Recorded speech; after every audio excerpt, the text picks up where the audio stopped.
we've created this box. So what's the logic behind the system? First up, I'm using roaming roles. Some of you are probably going, oh my God, why is he doing roaming roles? Isn't going to be unsafe?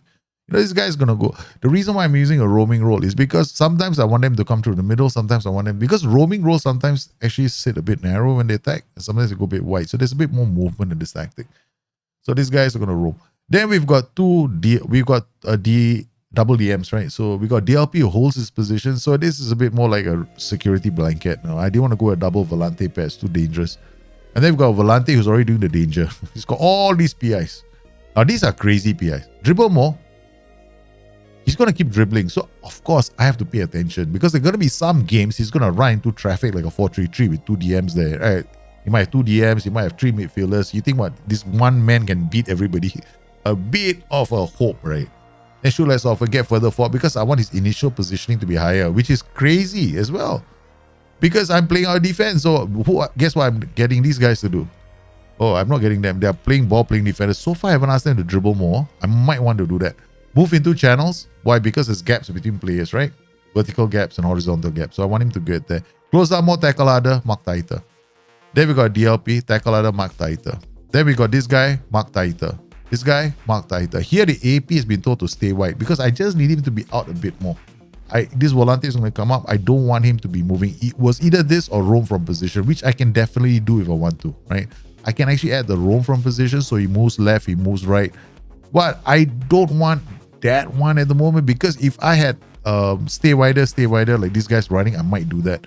So I just want to create a really compact 4 now instead of my normal 4, which is a split 4. That means this guy goes here, this guy goes here, this guy's enter, this enter. This is very different. This has got a more compact central attacking pair. So we got a complete forward because I like complete forwards. This role would have been a complete forward or an F9. And then finally, we got a shadow striker, roaming from positioning, tackle harder, mark tighter. Why roam? Because again, there's so many players in a very small area. You just want them to move about a bit. Okay, what about these TIs? Now, these TIs attacking with fairly wide. This seems a bit crazy, right? But hey, hang on a minute. I got so many players standing close to each other. I think a bit of distance will do us some good. And then we got pass into space with run and defense. A lot of people have asked me this question. What the heck is this combination all about? I say, yeah, people are going to run with the ball at the defenders, right? Dribbling, right? And every chance, I want them to pass the ball, not to feed. I want them to pass into the spaces. It makes sense. Because as I'm driving towards defenders are coming out to engage. When they engage, there's space. So I want the players to play the ball, not to feed, but to space. So this is actually a complementary instruction in certain tactical setups. Then you got player or defense. Now player or defense basically tells these two guys to drop a bit deeper when I want to bring the ball out of defense. The ball playing defenders and the sweeper keeper on glory attack. Why is he on attack? Because I'm playing with a much higher defensive line. So I need him to step out so that my defenders are to come back too deep.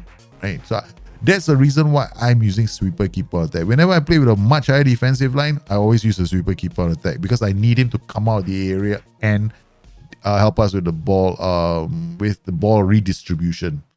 It's always a good idea to have a keeper there that can actually do that job, but we don't really care because we love disaster in our streams. Faith, that's okay. He's got vision of 11. He's got kicking of 15. His decision making is 12. His positioning is 16. His reflexes are 16. His aerial reach is 16. His handling is 40. Okay. He might be okay. Alright, so here we go, man. Next game. X-Crow is lacking a better match fitness. Feels the team instructions, certain traits are very well matched for him. I always found this very interesting, no? Now, when I see the word roused, I'm thinking of something else. Oh, okay, good word from Machi. Out to Veloso. Veloso loses the ball, but there we go. Joseph Luis already on a yellow. Machi, Cristiano, out to Costa. Nice pass. Veloso looks for the run of Hostler. What a finish. That's why I want, okay? This is the reason. I'll show you why I wanted those 4 guys so close together.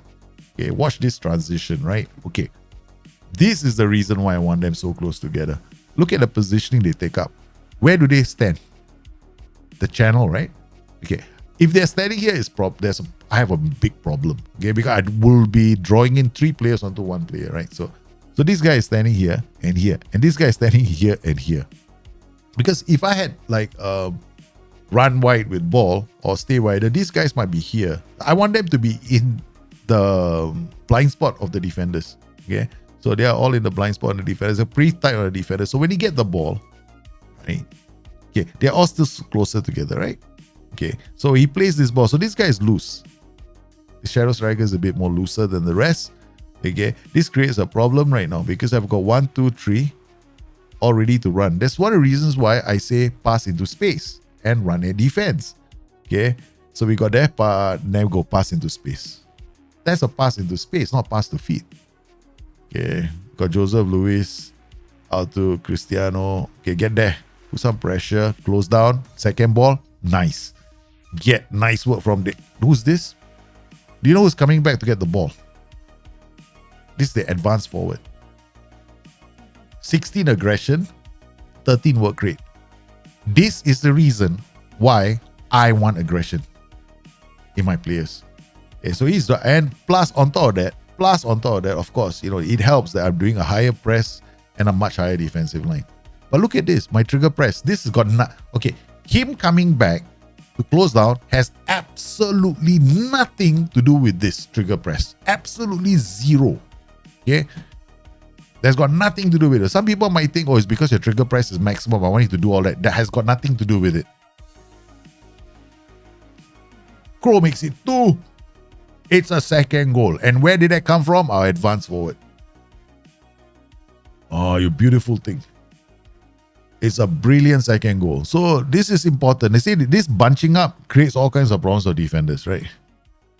So that's one of the reasons why I'm playing complete wingbacks on support. So he plays one into... That's again another pass into space, right? So what is a pass into space? These are all passes into space. When you choose pass into space, it doesn't mean every single pass is going to be pass into space. It's just a tendency to do it. Now, complete wingbacks take more risks because it's the most riskiest of all the wingback roles. When he plays the pass here, this is what we call a pass into space, right? There's no one there. This is the reason why I use pass into space. Because when you want to use instructions like pass into space, you got to ask yourself a question. Can my formation take advantage of pass into space? Right? It's a very simple thing.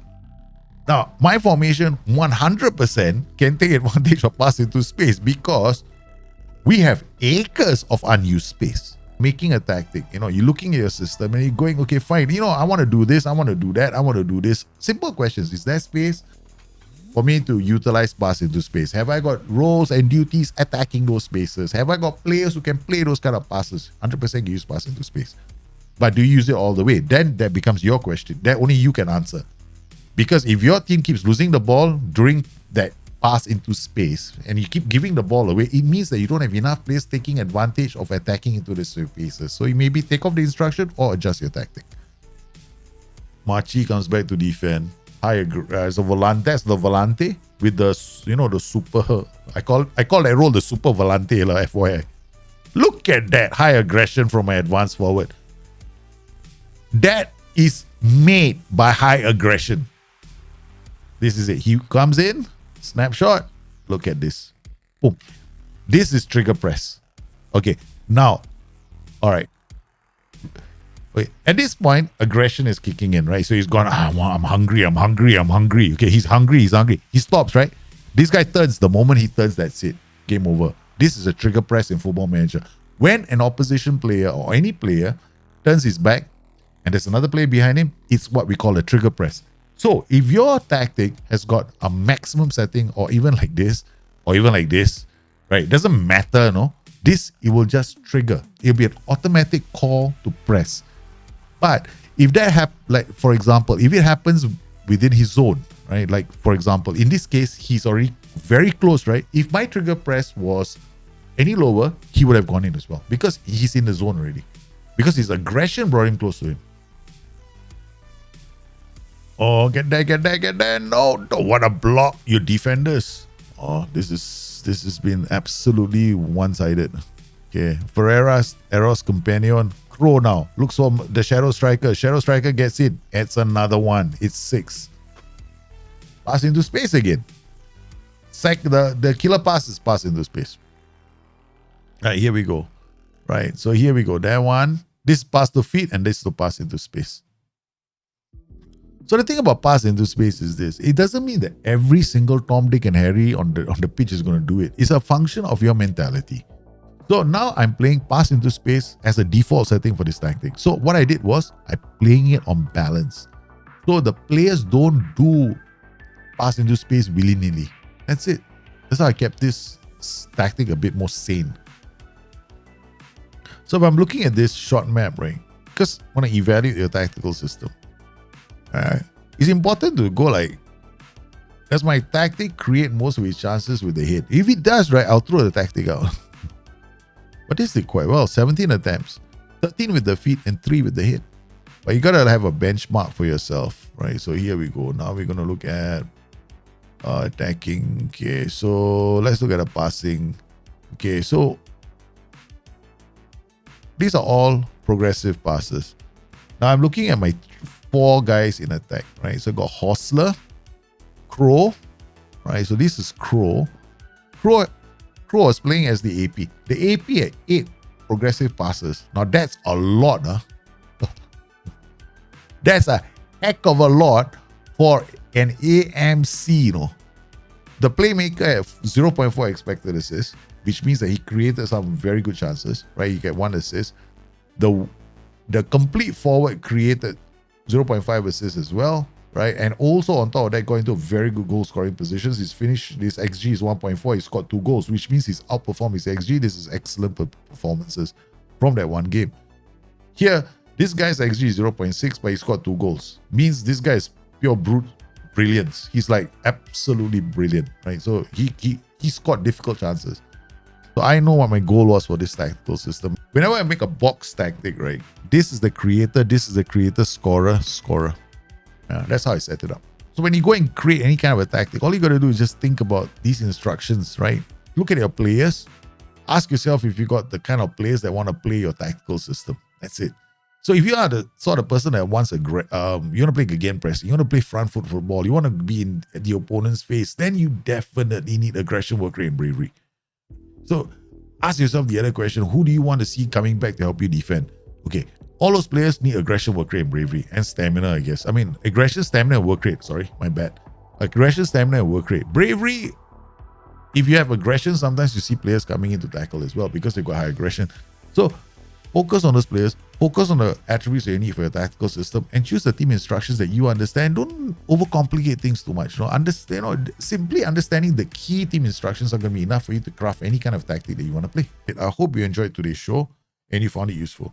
If you have any more questions, you guys know where to find me. Meanwhile, please take care of yourselves, stay safe. Have a good one. I'll see you again soon. Bye-bye.